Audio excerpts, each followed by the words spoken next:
Hi, everyone. Thank you for logging on. We appreciate you joining us in the middle of the weekday for our Equal Pay Day event. This is such an important conversation. It's been happening for years and years, and we're still on this big journey to access all the tools and resources we can to achieve gender pay equity, within our spaces as well. We know a lot of our audience members will be from the tech industry, so that is where all of our panelists are from. So before we get started, I want to say thank you to all our collaborators from IBM, NXP, AMD, and National Instruments. I think that this is the most people I've had involved for setting up a Breaking the Glass event, and it's gone so smoothly. So it's been absolutely fantastic.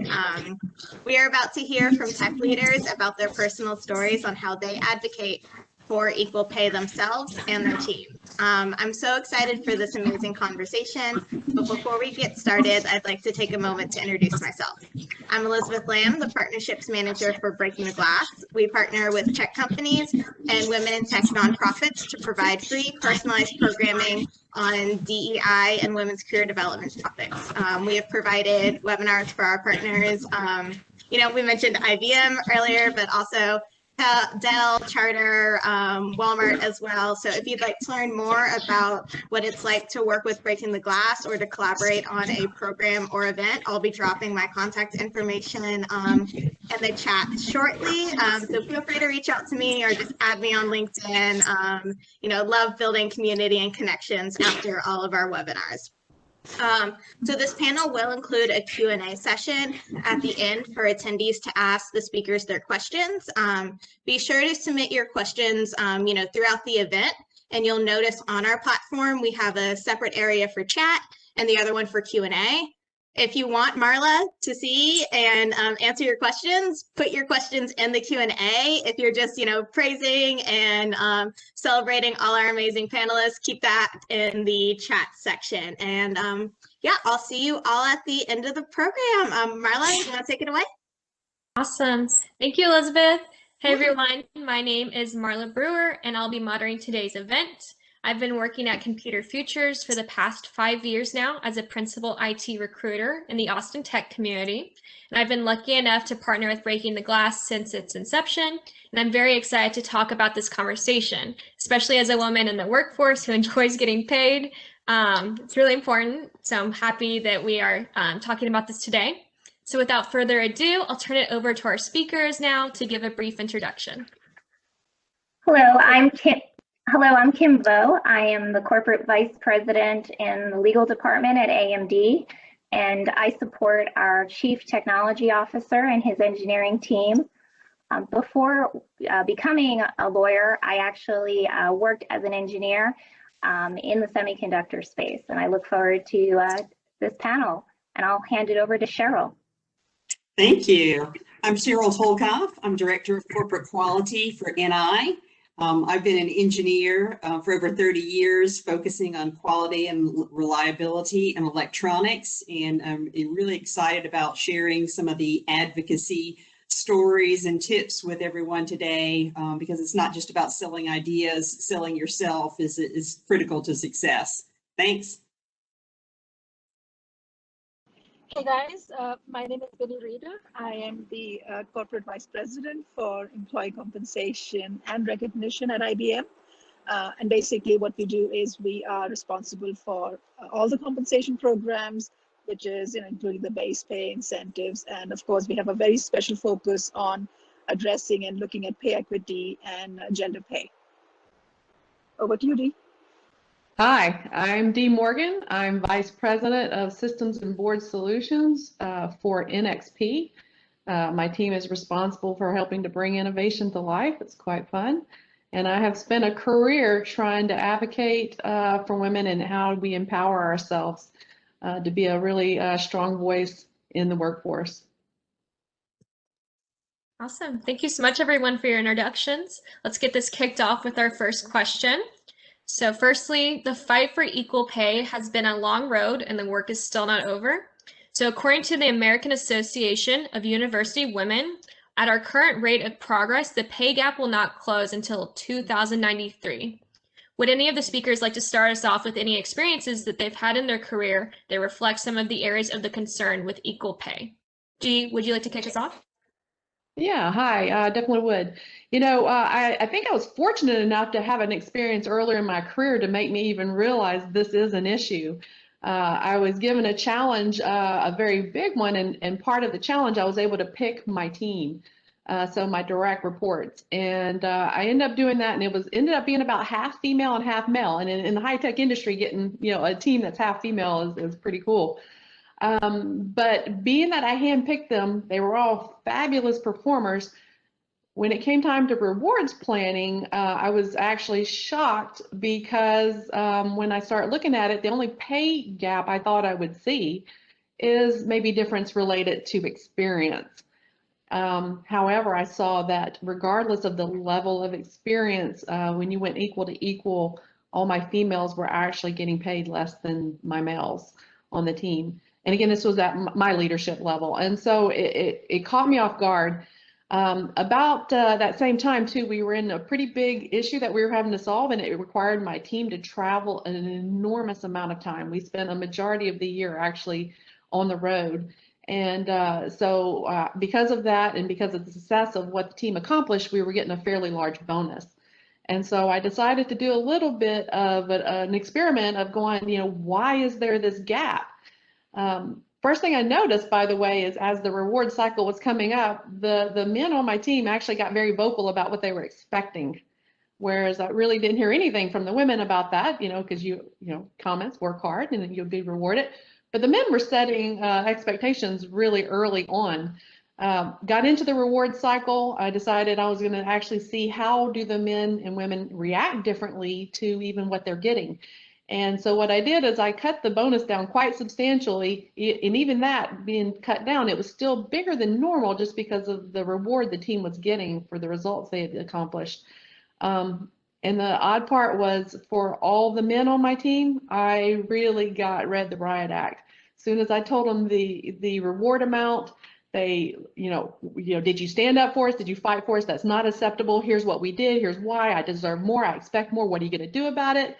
And it was quite the challenge. When I got to the women on my team, every one of them told me thank you. So one of them expressed, well, I thought it would be a little bit higher, but I appreciate this is great. This is a good bonus, and just moved on. And it just really caught my attention at that moment is, wow, I didn't even know there really was a gap until seeing that earlier on. But then as I saw how the men and women reacted differently, it immediately, launched me into what do we as women have to do differently to actually have a stronger voice so that we can get, for our performance, that we can get equal pay and be rewarded the same. And so that is actually what kind of set me off very earlier in my career about we have to do something different as females. I'd like to add to that, Dee. I think a lot of times women in general, not all of us, but in general, we undersell ourselves. When I was in college and undergrad, I went to a predominantly engineering school. It was about 40% women. And, I had a lot of men in my classes, and all the women, we worked hard, but we all generally thought we were just doing okay, right? Some of us thought we got into the college just by luck. And the school actually did a study while I was an undergrad, and they don't rank us, so we didn't really know where we sat compared to our classmates. And the study came out and said, on average, the women GPA in engineering, which is almost the entire school, was significantly higher than the men.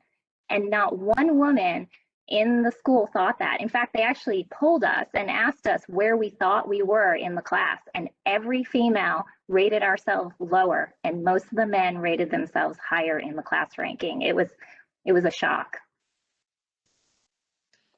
Yeah, I think that's a great example between not only maybe not speaking up at time, but not even thinking you should speak up, right? Yeah. Yeah. In another area that I've come across that I've seen exclusively among women is women have taken a gap either for home, personal, kids reasons, and come back into the workforce.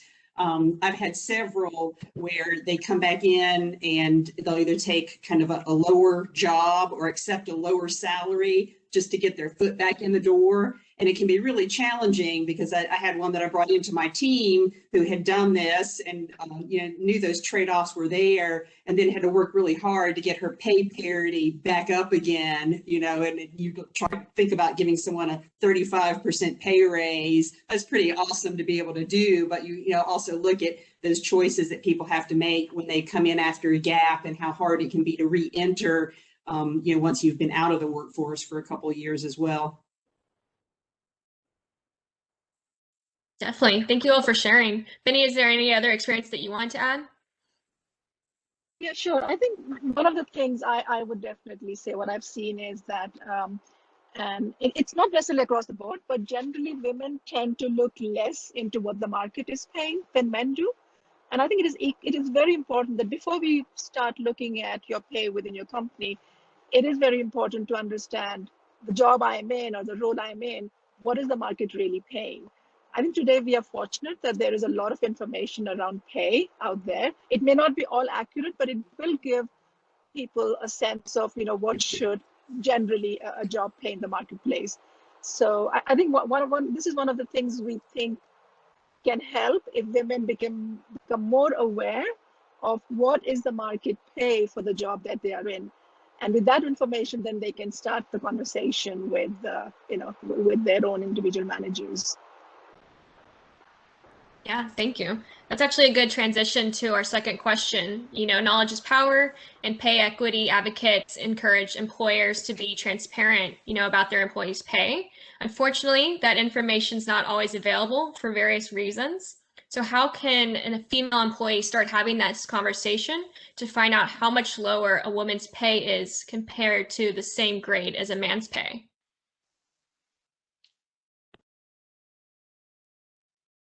I can take that and share some of the examples what we have done here at IBM. So first, what is very important is that everybody should understand what is your pay strategy or the compensation strategy of your company. Is the reward based on performance? Is it based on skill? So understanding of that strategy is extremely important. And I think if you contact your HR teams or your comp teams, they should be able to explain what that strategy is. Second, as I said, is understanding what the market actually pays for your job. This information is available externally, but is also available within your team. And I think if you just reach out to your manager or your HR team to say, hey, I'm in this job, I would like to understand what is the range for the job that I'm in, or the salary range, the job that I'm in. And then that can help you have the conversation with the manager where you can say that, okay, understanding my performance is X and I have the right skill set, this is where I would like to see my pay to be within that range. So that's something that, we have encouraged a lot. We have made our comp strategy quite transparent at IBM. We even went a step further where for our individual employees, we show them for the job that they are in, what the market pays as the minimum salary, the midpoint, and the maximum. And we do encourage all our employees to have a very candid conversation during their salary cycle with their managers to understand, I'm positioned here within the range. Is that position fairly and equitably to the rest of my peers, whether that is based on gender or otherwise. And that's a good start of the conversation, just to ask your manager to understand where am I within the range that I'm in. And most companies, I do understand, would be having salary ranges and pay ranges, even if they don't advertise it or if they don't make that transparent. Employees, we do encourage employees to have that conversation with their HR teams or with their managers on that. Yeah, and I'd like to add on to that as well too. One of the things, especially the events of the last couple of years have driven, is that much greater transparency. And so companies are being pressured to do those things, but you can find a lot more salary information than you could even 10 years ago. Some of the examples that I use pretty frequently are, the professional technical societies. So those that you belong to, whether there's the Society of Women Engineers, IEEE, ASQ, they all perform in-depth salary surveys for their members, and you can access those, and they'll do it by tenure, by job role and title. And similar to IBM, we've been really fortunate at NI is over the past 2 years, they've made it a goal for the company to be very transparent. The company uses a couple different external resources like Radford to actually come up with or to get those salary ranges. And it is also shared, with employees where you sit relative to that range, what it looks like, in that desire to be more transparent. And so it is getting better, still not, easy, but better than it used to be before. And the other thing I'd like to add to that is, I know equal pay, this is about equal pay, and that's important, but also look at your whole benefits package because it does make a difference. For example, I had a job offer from a law firm where the pay on its face looked higher, but when you calculated, I had to pay for parking because it was in a downtown environment, and I had to pay the company for that. And all the things that came out of it, the salary wasn't really more what it looked like. If you work for a company, you may get RSUs or stock options, and you have to value all of that. So equal pay isn't just your salary. You need to look at the whole package and compare apples to apples as best you can. Yeah, and then once you have some of this knowledge by doing the research, the other key point is you have to actually have the conversation. So many times women aren't willing to actually even start that conversation, but you have to do it. It's part of even gaining the knowledge more about yourself and where you sit and getting that feedback that's needed. And it also has to be more than a one-time conversation. This should be a regular conversation that either you're having, as part of your annual performance or even in between when you're trying to see what's needed to take the next steps. But you have to have the conversations. That's great advice. Thank you, everyone. And going into our next question, getting promoted is not just a single conversation, but a journey that starts at the last promotion. So how can someone start setting up that conversation to get a pay raise or a promotion? Kim, would you like to start? Sure. I think it requires a lot of self-awareness, and that's the hard part. It's hard to critique yourself. It's hard to have an objective view.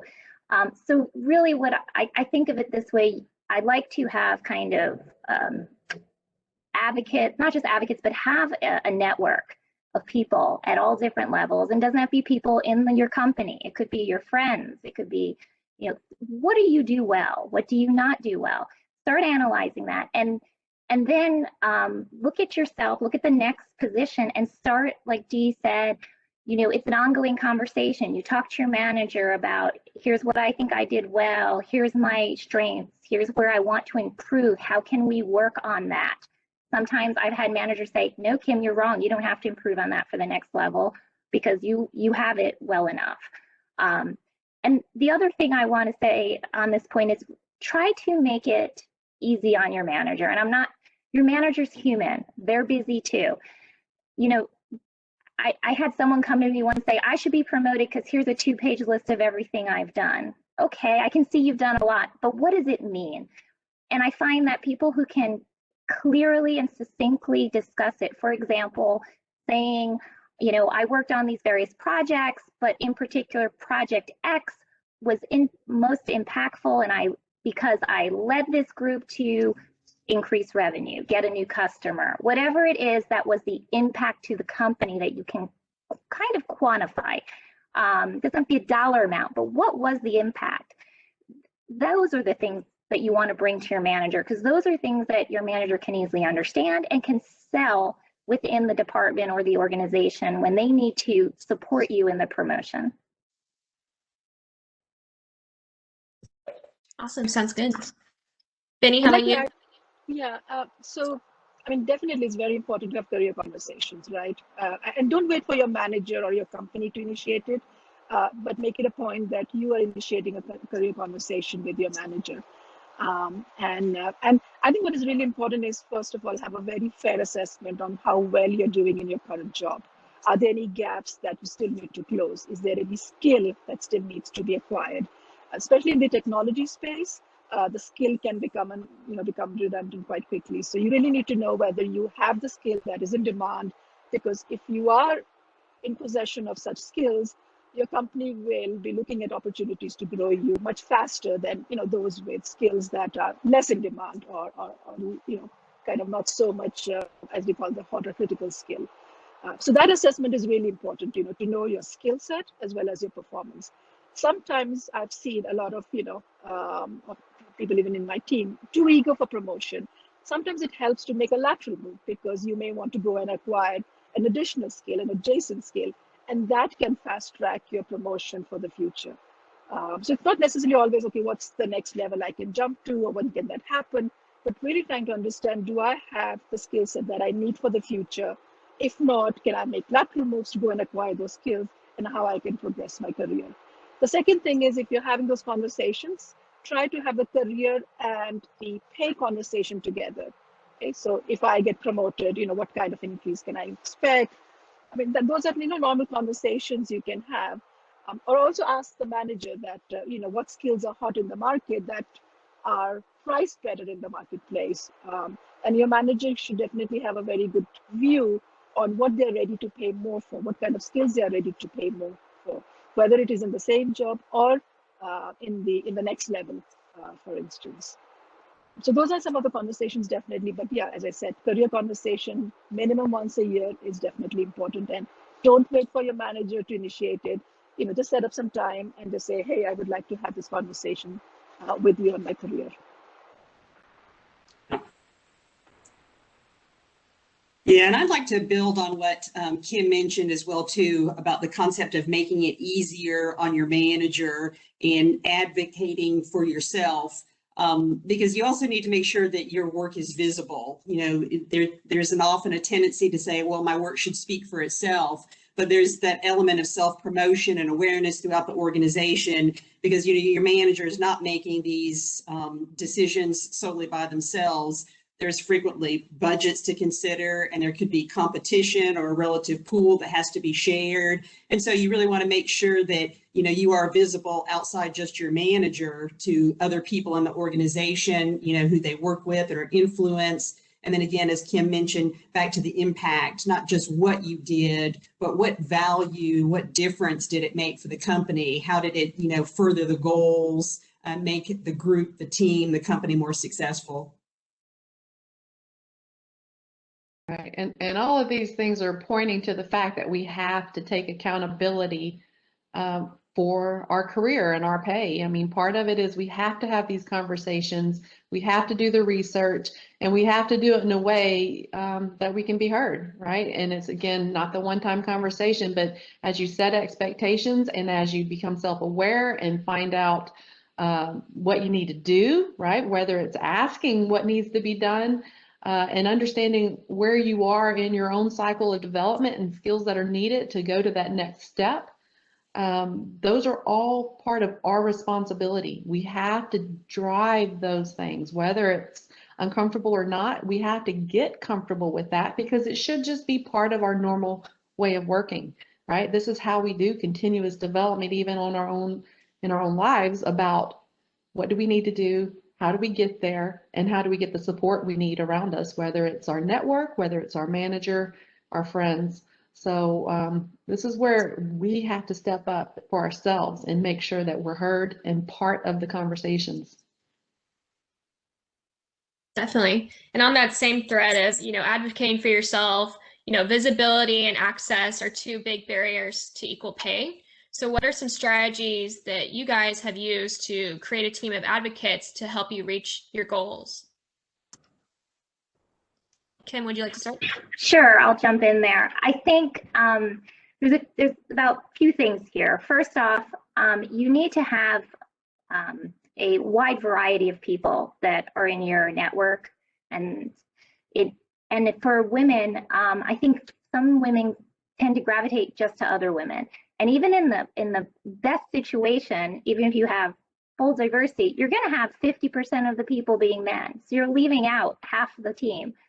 You need men as your advocates, women as your advocates, people from all different backgrounds, different levels in the corporation. You may have somebody that's in your network that you can bounce ideas off, isn't the decision maker, and you can kind of start talking to that person when you're not really sure what your next move is going to be and start developing it, and then move up the chain into eventually to the person who's the decision maker.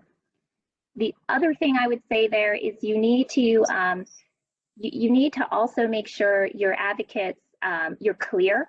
I think sometimes it's hard for us. I struggle myself saying, I want this position, or I want to move into this position. Make sure all your advocates know what your goals are, because not everyone has the same goal, and that is perfectly fine, and that's actually good. Not everyone wants, I have a friend that worked at Microsoft, and she had a very large team, and she's very successful, and she decided, I want to go back to being an individual contributor because I find this area of technology be interesting. No one was going to come up to her on the shoulder and say, hey, you were doing such a good job. Why don't you go take on this new project? No, she needs to tell people that. And then the third thing I say for advocates is, how do you get an advocate is kind of a big question. You do it through your work, your reputation. But a little trick I like to use, I don't know if it's a trick or a tip, is when I get told, somebody tells me, thank you, Kim, you did a great job on whatever it was I did. I always thank the person and say, you know what, I'd really appreciate if you told my manager, or you spoke up in this meeting. And 9 out of 10 times the person will do that. And it's really telling your manager or speaking up in the meeting that they become your advocate. And that I have found to be very helpful.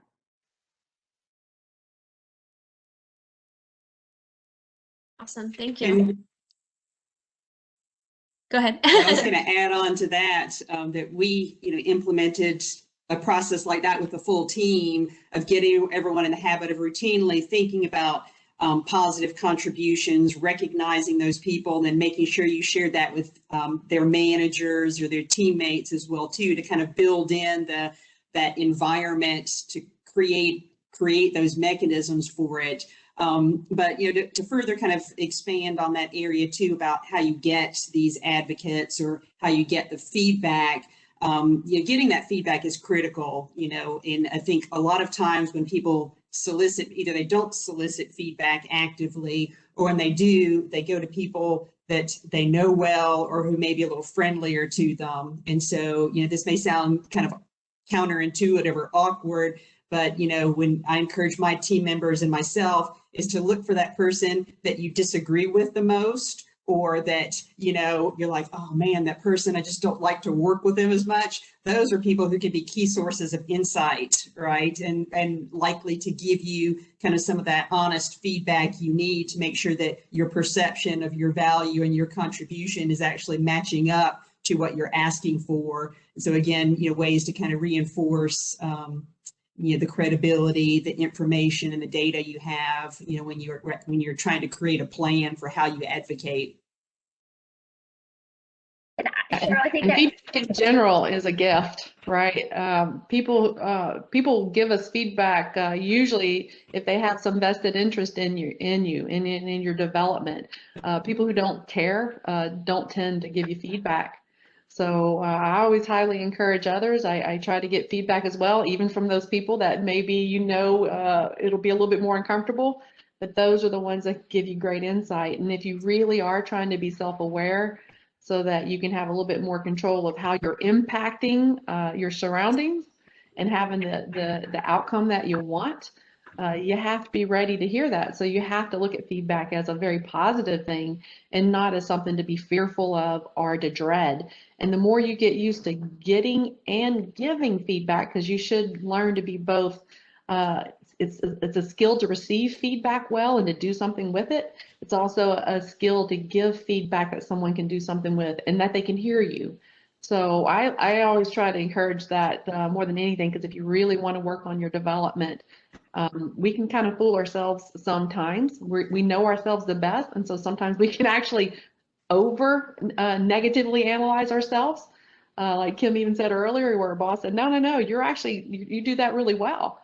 But sometimes we get stuck in the past on where we think we are, and maybe we develop beyond that. And there's other times where we fool ourselves that maybe we aren't as politically savvy or that we think we are. So it's great to get that feedback so that we can continually work on being the best we can be. Definitely. And Benny, I'd be keen to hear your thoughts as well. I agree with everything that the team said.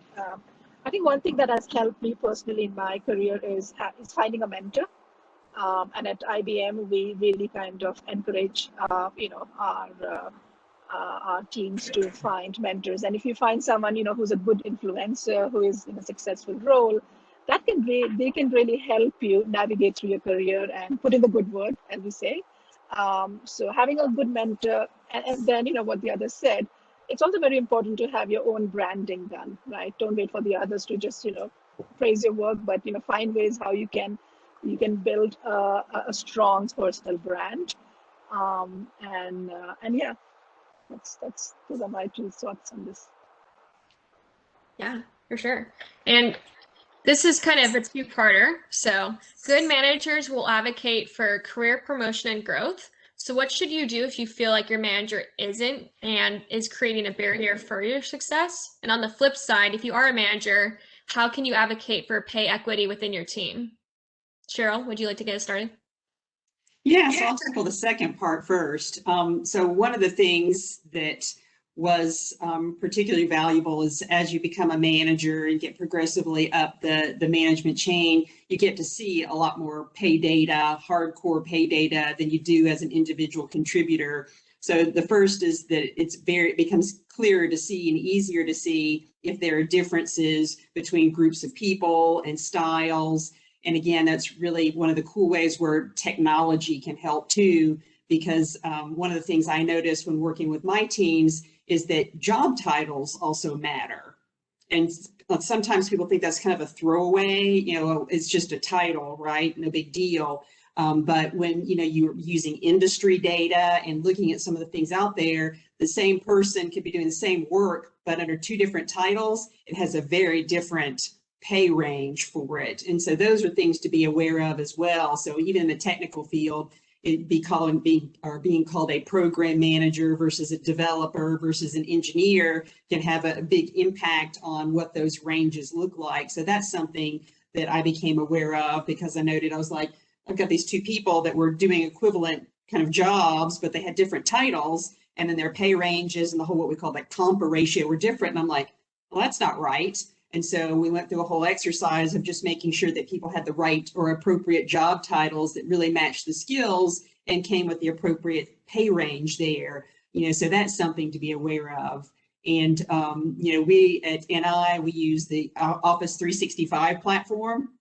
And so one of the tools on that is a tool called Delve, that lets you look up your peers and coworkers, and you can literally use that to see who's at different levels in the company. So you can see how many people are chiefs or principals, and so you can do your own detective work as an employee, right? To say, well, how many men or women are at this title and at this level, and you can see those things in ways, again, that you never could before.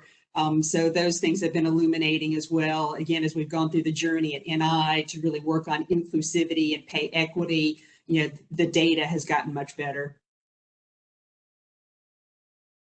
I'll talk on personal experience about advocacy. I find that I tend to advocate more for my employees when I truly understand what they're trying to accomplish, right? Those that are open with me about, hey, I want a certain kind of experience, or whether it be like a functional type thing or even international versus local, or gives me an idea. So when I hear about jobs coming open, I'm able to go, hey, have y'all talked to or thought about this person?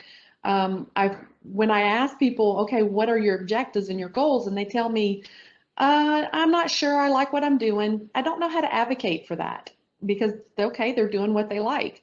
So I just try to make sure they keep getting good, challenging assignments in what they're doing.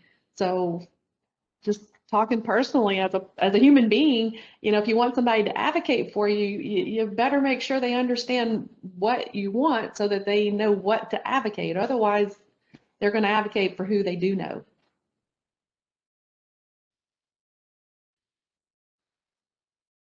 Yeah, definitely. Kim, what are your thoughts? I think, I think everyone's done. Don't have too much to add to what Cheryl and Dee said. I think, if just I have been in situations where I've had managers who are creating barriers for me, and sometimes, unfortunately, you have to leave. And not necessarily leave the company, but you can try and move into a different position. That's kind of a last resort, but hopefully you have made connections and you have a network and you can figure out, hopefully you become aware if the manager's the problem, because I have found if the manager's the manager's a problem to everyone, usually, not just one person. So all your colleagues are probably struggling with the same thing. And kind of knowing when to leave that organization is unfortunately the hard thing, but you can do it. Definitely. Yeah, I actually think that's the ultimate in self-advocacy, right? Knowing that you have choices, that you don't have to stay. If it really gets to that point, you've got skills, you've got background, you've got opportunities elsewhere. Don't feel that you are trapped.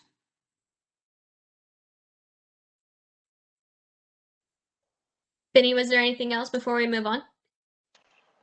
No, I think the only thing I would add, and I've seen often managers make this mistake, is when they're looking at the salary, whether it is at the time of hiring or it is at the time of promotion or any kind of salary increase, they tend to focus on the size of the increase versus what is the pay I want to give to this individual for doing their job. So what we have been advocating a lot with managers is that, forget about the size of the increase, because that's sometimes misleading. If somebody's already starting on a low pay or is lagging the market on pay, Yeah. the size of the increase really has to be then, much more significantly higher than, what you would have been giving as average. So we always say, and I think I heard probably, I don't know if it was Cheryl or Kim mentioned the compa ratio. So we are encouraging managers to focus more on the compa ratio. So if you're hiring, anyone in your team, focus on what you want the pay to be, and then compare what the peers are already making, right? And there can be a difference in pay. We're not saying that everybody should be paid exactly the same, but the difference should not be because of gender or race or ethnicity or those type of factors. It can be on skill, it could be depth, it could be the expertise, but really look at what the peer group or your teams are making, and then try to bring the person, whether during the promotion or at the time of the hire, closer to that peer group and be able to explain if there is a difference, why that difference is. So that's something I would definitely, urge most people to kind of, especially as managers, to focus on. Sounds good. And before we go to our final scheduled question, if you do have any questions, don't forget to put them in the Q&A chat, and then I'll get to them after this question. So the last question is, rejection can happen when there is a disconnect between the employer's and the employee's needs and desires. So how can you frame pay rejection into a productive conversation? Cheryl? So, this can be tough, right? And I think it was Kim who earlier said, look at the total compensation package, and other things that make it part of your job is one approach to take, right? So maybe, your industry is in a downturn, your company's struggling, and money is a barrier. That doesn't mean there aren't other types of compensation you can't advocate for, whether it's a more flexible work schedule or more vacation time or some of those restricted stock units or options or those types of things, other things that are compensation related but might not be money. And of course, the other thing too is making sure that you understand the why, that you really understand, well, why not now? What do I need to do to get to that next step? And kind of building on what Dee had mentioned earlier, I think one of the most powerful things that you can do for yourself is really take ownership of your career development plan. Have some, 1 year, 3 year, 5 year, whatever your time horizon is on where you're trying to go, and make sure you're sharing those things. Because at the end of the day, no one cares about your career and your development more than you, right? So, it's the ball's in your court to kind of have that and make sure that it's shared, because no one can help you if they don't know what you need. Yeah, and it goes back to what we've said a few times. It's not about that one conversation, right? This has to be ongoing. It's easier to have this dialogue when you're talking about expectations. Your manager is giving you expectations back, right? And then the discussion can be based more around, okay, here were the expectations. Here's where I delivered. Here's where maybe I didn't.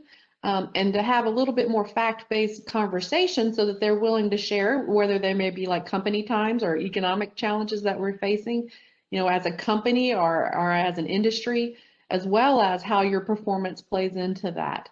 So again, it can't just be a one-time conversation.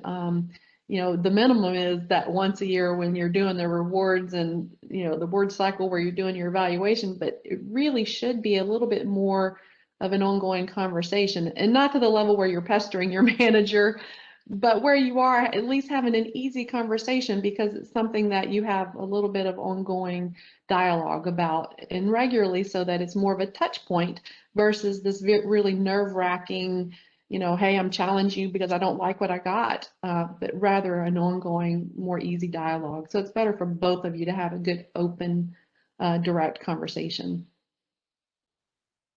Yeah, and I just want to add to what everyone said and go to a point that Dee had mentioned earlier about feedback. If you're rejected for asking for more, it's a good opportunity for feedback, and how you respond to the rejection and respond to feedback is critical. If you do not respond well to it, you've shut the door for future feedback. If you have responded well to it, you've created that open dialogue. It's going to be an ongoing dialogue. And in fact, you may not have to ask for feedback anymore because that person may feel so comfortable coming to you to tell you. And if you have that relationship with somebody, that is fantastic. I'm human. I don't like hearing negative things about myself.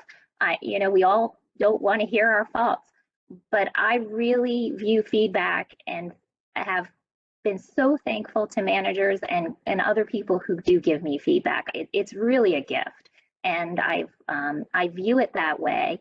And your response is so important. The other is, you have something Dee said, and I think Cheryl said as well. You need to understand the market. If you're not getting the raise because your company is doing poorly, I mean, look at AMD. Our stock was at $2 a few years ago, and now it's at maybe 80. I'm not sure what it is today.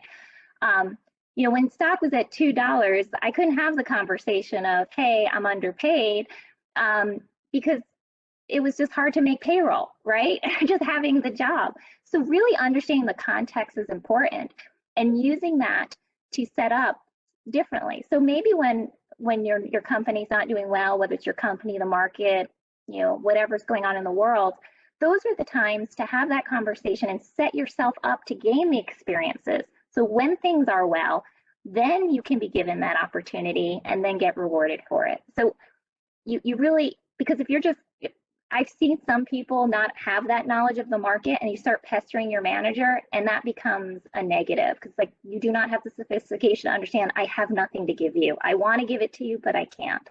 So you really need to understand that as well.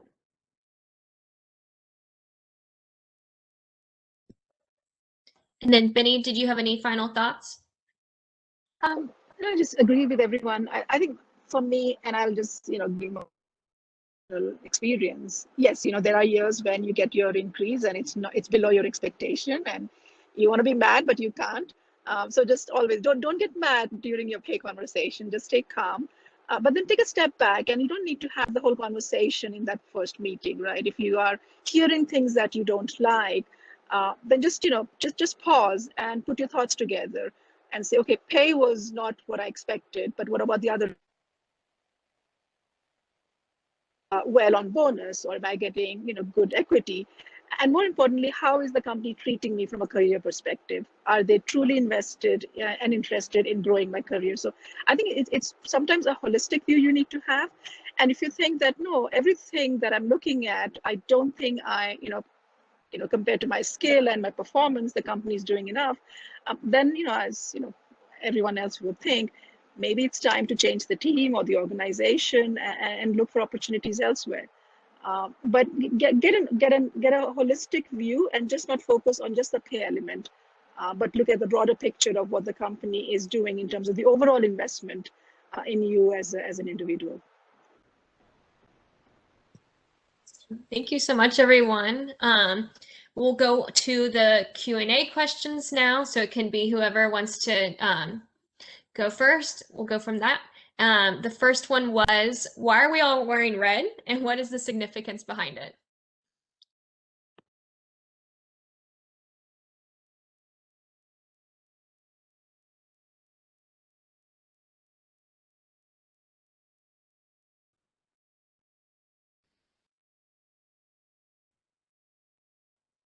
I think we all just have a similar wardrobe. I don't know.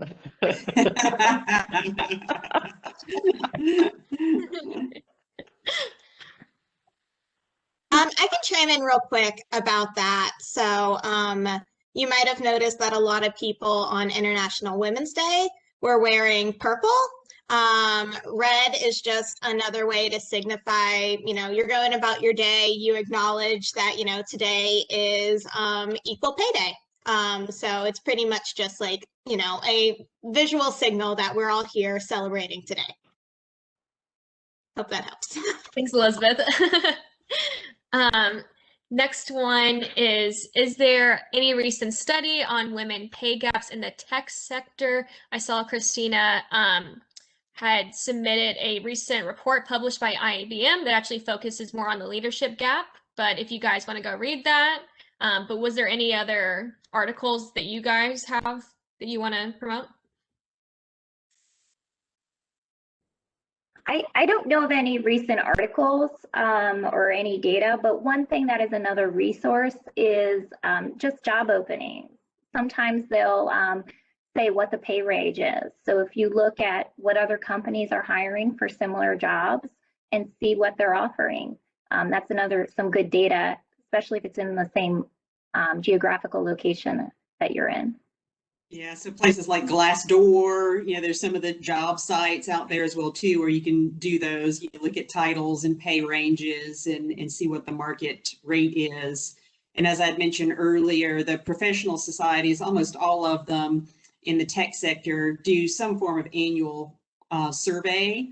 And those are nice because they'll break it down by years of experience and roles and gender and parts of the world. So those are really good resources.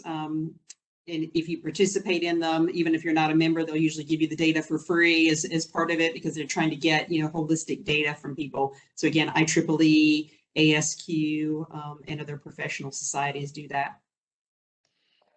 Yeah, and a little bit more anecdotally, what I see more and more is that my colleagues across the industry that I deal with for different reasons, you actually hear people talking about this, which is not something, 5-10 years ago, I really ever heard them talking about just as though it was a common topic. And so it's great to know that the topic's out there, and it's the fact that companies are actually really starting to measure themselves and put some bars on there about how we do fair and equitable pay. So to me, the fact that we are actually getting not only roles within these corporations that are looking at that and holding the company itself accountable, but that it's a more generic conversation that we're actually having. Like I said, it wasn't happening in the past. I also see that Elizabeth had said that DICE is a great reporting organization. She inserted a link to see insights by DICE. So if you guys want to take a look at that.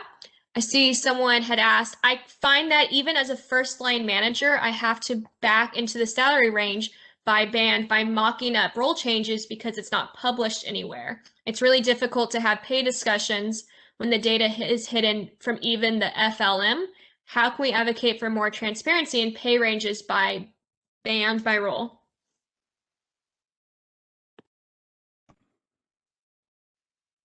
So I think it depends on each company, but something, you definitely have that discussion with your HR department, the struggles you're having as a first line manager is my recommendation, as well as other managers that are in your position, maybe in your larger organization.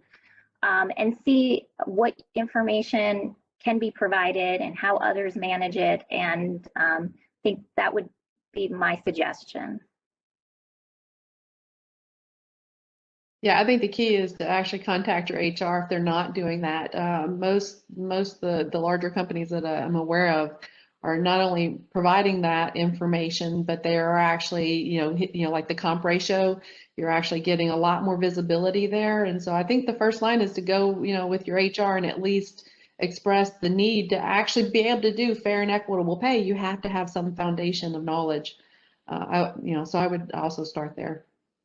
Yeah, and I'll just, put in a shout out for our HR at NI. They've been really strong at doing that. And one of the other elements that I think has been important to that kind of journey is not only having the data, but making sure that across the organization that everyone is kind of aligned or synced on how to implement that. Because, right, if you have your concept of fairness and equity in this group, but that group, is doing it completely different, then there's still disparity across functions and across the company in ways that can be inequitable. So it's important not just for the data, but to be aligned and to understand how that process works. Yet at AMD, which I bet you have this at NI and NXP and IBM as well, HR does a really good job around all the review times of coming out with manager training and explaining why we have a bonus target of whatever it is, or the average raises this, and help people. And if your HR is not doing that, I would highly encourage them to do it, because it creates fairness across the company and gives everyone the same talking points. Yeah, I would just add that, like for us in IBM, we've been lucky that our head of HR has been a big advocate of transparency. So if you're in an organization and you feel your first line manager or your go-to HR person doesn't have that level of information, write to your head of HR. I think it's absolutely okay to let them know that, you do feel that you need to have more transparency about pay, and you would like to understand how your pay is, benchmarked in the market. So feel free. I mean, take some bold step, and if you write to them and explain the reason why you think this is important for you, I'm sure if it's not happening today, they will definitely take that into consideration, that our workforce is asking for transparency. It happened at IBM, right? We had more and more employees asking for transparency, and that's when we said, okay, it's time for us to go transparent on pay. So that should definitely help. And then another thing, I can't think that we've mentioned this yet today, is employee resource groups. Most companies have started to add those now. At NI, we have a NI Women's Network. And so where we get together and help advocate for each other and discuss and drive those issues back to the company and to the executive leadership on the things that are important to us. Again, with the idea of they can't fix what they don't know about or aren't aware of. So, it's a chance for us as a group of women at NI and a group of people who advocate for women at NI, to help drive the agenda. Absolutely, because without the data, it's easy to say you don't have a problem, right? It's the data that actually makes issues clear, whether you have them or not. But it's hard to fix something if you don't have data. And so any company, this is the kind of information that's just fundamental to knowing that you're treating your employee base appropriately. Thank you. And y'all have already touched on this a lot, but this person does ask, it's been harder to find bonus or RSU market data than just like the base salary information. So how can they, figure out what the fair market positions are for those other factors? If you would change your answer or add anything.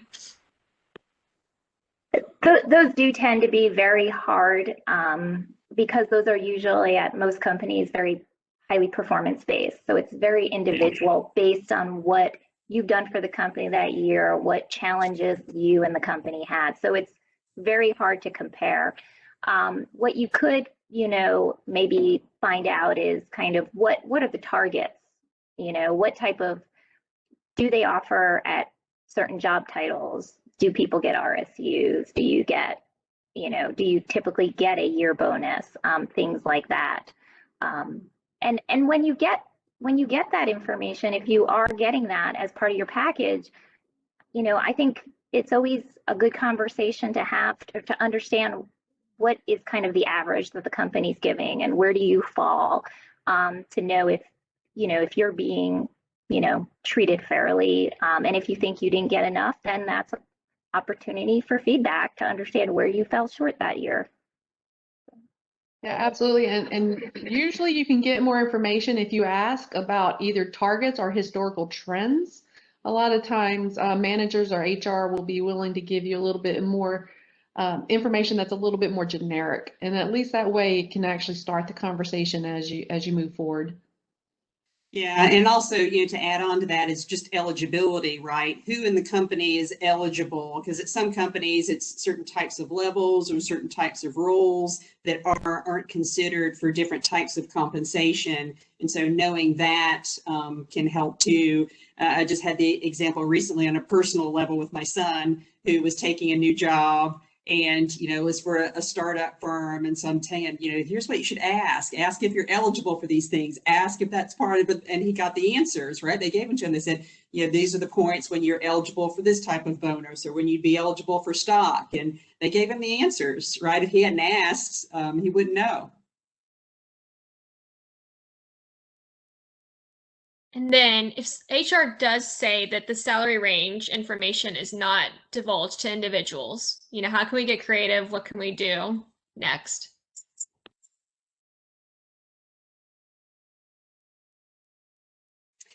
One thing that I've had success with is, that's where I can leverage my local peers, right? And that's the importance of networking, having some people also outside your company, whether they're local groups or technical societies, people you might feel more comfortable asking, well, how much do you make or what kind of pay range have you seen in this field, where it might be more difficult to ask that of a coworker or someone you see. You can get that from external mentors or some of the external groups you have. You might be able to find some information there.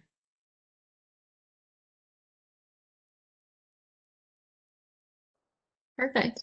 And then this is a longer question. So managers have access to HR benchmarks like compensation ratios based on position and grade. And when it comes to promotion and raises, managers have a budget to work within where there are winners and losers, sometimes awarded on a squeaky wheel basis.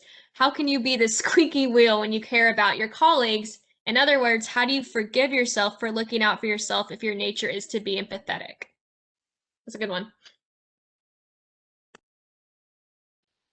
Well, I think this is a performance issue, right? You need to be standing up for yourself and your performance and your results, right? And so to me, it's not about being a squeaky wheel just to be talking about it. It's about understanding, what you did, how you performed, and what you received, and how that may differ from your expectations. And again, having that dialogue. If you never hold someone accountable for answering to those type of things, especially if you had a really phenomenal year, and exceeded expectations and just did some really great stuff, had the biggest projects or whatever, and you're at least not feeling you're getting there, asking that question and getting that information can at least help that dialogue, because, sometimes it shouldn't work out that way. It shouldn't be about the greasy wheel. But, again, people are human, and if they know some people are going to stress them more than others, if they know they never have to answer to you, you could probably end up on the negative end of that stick. So I wouldn't be a squeaky wheel just to be a squeaky wheel. You should have clear expectations and results to back yourself, but then you should be wanting to get information back, And if it is, again, like, Kim said, if you're not understanding your industry, don't go in there going, okay, I know everybody else got a pay cut, but why didn't I get a pay raise? That's not going to be a good conversation. Yeah. Right. And we haven't talked about goals a lot today either, but that's another powerful way where you can help drive the conversation. Is I think goal setting can be a little underrated. And so when you're establishing, your goals or what you're going to accomplish for the year, it's also good to think about, this is what it means to meet them, but here's what it might look like if I knocked it out of the park, or here's what a superior performance, think about how you can define them so you can have those conversations. Because there's so many times where what I think is a meets is someone else thinks, oh, I knocked it out of the park. I'm like, no, that's just what we agreed on was to accomplish the goal. And so having those clear too, can make yourself differentiated, with when doing a spectacular job versus, meeting the job, which is great, but, also what it means to exceed. Awesome. I just noticed this hour went by so quick. Thank you so much, everyone, for all your questions. Thank you for all the panelists. I know there are a few questions left, so I would encourage anyone that still has any lingering questions to connect with our panelists over LinkedIn. See if you can get your questions answered. But yeah, I'll hand it back over to Elizabeth. But thank you, everyone. Yeah, absolutely. Well, Marla, you said everything wonderfully. Yeah, like Marla said, we've included the links for you to get connected with all the speakers on LinkedIn. So I don't think I've seen so many questions come through a chat before. So I was really excited. Sometimes the Q&A question can be a little quiet, but y'all were ready to go. So, thank you so much for being active participants, taking time out of your day to learn about such an important topic. And yeah, we'll be providing resources about equal pay through the Breaking the Glass LinkedIn page and all our socials throughout the week. So definitely go follow those and, get your study on and, come back and let me know what you've learned, and maybe you'll be a speaker on the next Equal Pay Day event. Who knows? But again, thank you to our speakers. Thank you for all of our co-hosts that were behind the scenes that helped made this amazing event happen. Our ERG leaders from all around the Austin area. So thanks again. And yeah, if anyone else has that, I just so miss doing round of applause and in-person events and hugs afterwards. So hopefully that'll happen again soon. But yeah, thank you again. All right, y'all have a good afternoon. Goodbye. Thank you, everyone. Goodbye. Bye. All right. Thank you, everyone. Bye.